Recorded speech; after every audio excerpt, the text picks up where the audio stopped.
Beef സൂക്ഷിച്ചെന്ന് ആരോപിച്ച് മുസ്ലിം വിഭാഗത്തിൽപ്പെട്ട 11 പേരുടെ വീടുകൾ പൊളിച്ചു നീക്കി മധ്യപ്രദേശ് സർക്കാർ.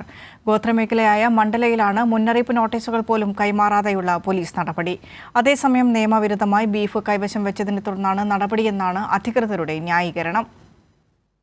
ബീഫ് വീടുകളിൽ സൂക്ഷിച്ചുവെന്നാരോപിച്ചാണ് മധ്യപ്രദേശിലെ മണ്ഡലയിൽ മുസ്ലിം വിഭാഗത്തിൽപ്പെട്ട 11 പേരുടെ വീടുകൾ പോലീസ് പൊളിച്ചു നീക്കിയത്. പോലീസ് നടത്തിയ തെരച്ചിലിൽ ഫ്രിഡ്ജിൽ പശുയിറച്ചി കണ്ടെത്തിയതിനെ തുടർന്നാണ് നടപടിയെന്നാണ് അധികൃതരുടെ വിശദീകരണം.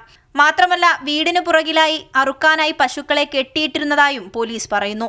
11 വീട്ടുടമസ്ഥരുടെയും പേരിൽ ഗോവധവും ബീഫ് വിൽപ്പനയും ആരോപിച്ച് കേസ് രജിസ്റ്റർ ചെയ്തു. 11 പേരുടെയും വീടുകൾ സർക്കാർ ഭൂമിയിലായതിനാലാണ് പൊളിച്ചുമാറ്റിയത് എന്നാണ് പോലീസിന്റെ ന്യായീകരണം. അതേസമയം കുറ്റാരോപിതരായവരുടെ വീടുകൾ സ്വാഭാവിക നീതിക്ക് വിപരീതമായി പ്രാദേശിക ഭരണകൂടങ്ങൾ പൊളിച്ചു നീക്കുന്നുവെന്ന് മധ്യപ്രദേശ് ഹൈക്കോടതി ചൂണ്ടിക്കാട്ടിയിരുന്നു. ഇത്തരത്തിൽ വീടുകൾ തകർക്കപ്പെട്ടവർക്ക് നഷ്ടപരിഹാരം നൽകാനും കോടതി ഉത്തരവിട്ടു. സംസ്ഥാനത്ത് വീടുകൾ പൊളിച്ചു നീക്കുകയെന്നത് ഒരു ഫാഷനായി മാറിയെന്നും സർക്കാരിനെതിരെ കടുത്ത വിമർശനം കോടതി ഉന്നയിച്ചു. അതിനു പിന്നാലെയും മുന്നറിയിപ്പ് നോട്ടീസുകൾ പോലും കൈമാറാതെയാണ് പോലീസിന്റെ നീക്കം. കൈരളി ന്യൂസ്, ദില്ലി.